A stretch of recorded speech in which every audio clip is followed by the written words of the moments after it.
Bonjour à tous, j'ai le plaisir aujourd'hui de vous présenter l'histoire Léon le dindon. Il était une fois une jolie petite ferme, quelque part en Normandie.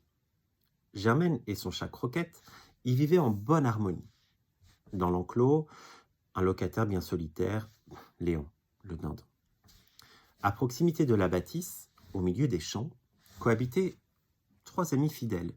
Grignotte la souris, Rainette la grenouille et Martin le lapin. Ils auraient vécu heureux si Léon ne les avait pas pourchassés pour entretenir sa forme. Du moins, c'est ce qu'il prétendait.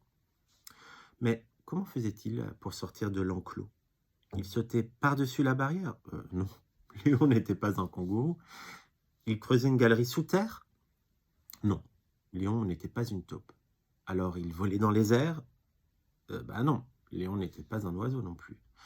En vérité, c'est Croquette qui ouvrait la barrière pour qu'il se dégourdisse les pattes, tandis que la fermière vaquait à ses tâches ménagères. Croquette et Léon étaient en effet de bons amis. Grignotte, elle, c'était le chef de la bande, parce qu'elle était maligne, mais aussi parce qu'elle était toute petite, ce qui lui permettait de se faufiler dans les murs pour surveiller la fermière. C'est ainsi qu'un jour, elle l'a surpris en train d'affûter son plus grand couteau. Elle s'approcha sur la pointe des pattes et elle entendit qu'il marmonnait.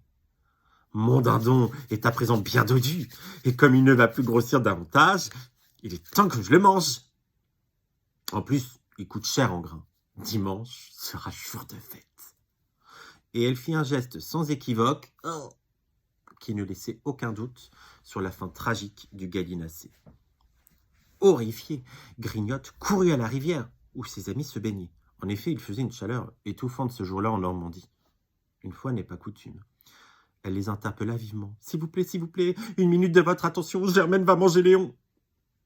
Ses amis froncèrent les sourcils, se demandant si le soleil n'avait pas tapé trop fort sur son crâne. « Explique-toi, Grignotte. »« Je sais parfaitement ce que j'ai entendu. Germaine va manger Léon. » Alors là, consternation générale. Quelle décision prendre? Motus et bouche cousue? Il serait bien tranquille après tout. Terminer les courses éreintantes à fuir devant son bec baveux.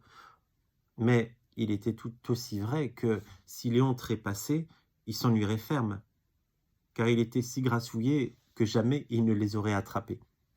Branle-bas de combat. Qui va se dévouer pour lui annoncer la mauvaise nouvelle? Et tous les regards, là, se convergèrent vers Martin, qui fit la lippe.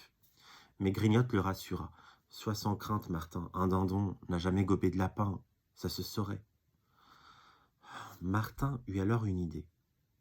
Pourquoi ne pas raconter l'histoire à Croquette, qui sommeillait au coin du feu quand Germaine avait pris sa funeste décision? Aussi n'était-il au courant de rien. Or le matou lui devait une fière chandelle. En effet, un chasseur écervelé l'avait un jour confondu avec un lièvre.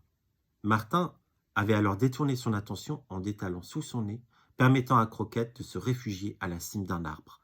À charge de revanche. « Croquette, viens un peu par ici, j'ai quelque chose à te dire. »« Je t'écoute, Martin. »« Il se dit que ta maîtresse aurait projeté de faire la fête à Léon. »« Chouette, et il y aura des confettis ?»« Mais non, Croquette, elle va lui tordre le cou. » Croquette n'en crut pas ses moustaches. « Mais t'es sûr de toi ?»« Comme 2 et 2 font 3.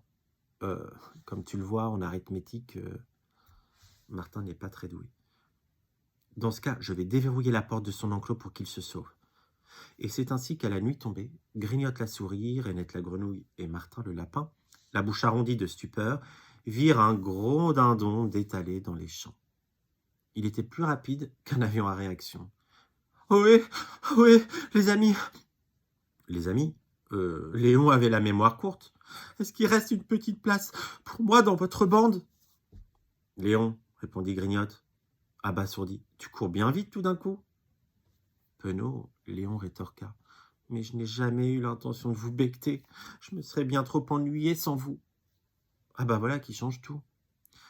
Les trois amis tinrent alors conseil et devine, oui, Léon fut accepté à l'unanimité. Ils sont maintenant 3 plus 1, 4 amis. Et tant pis pour Germaine, si elle n'a plus de dindon dans son enclos. J'espère que cette histoire vous a plu et je vous dis à bientôt pour une autre vidéo.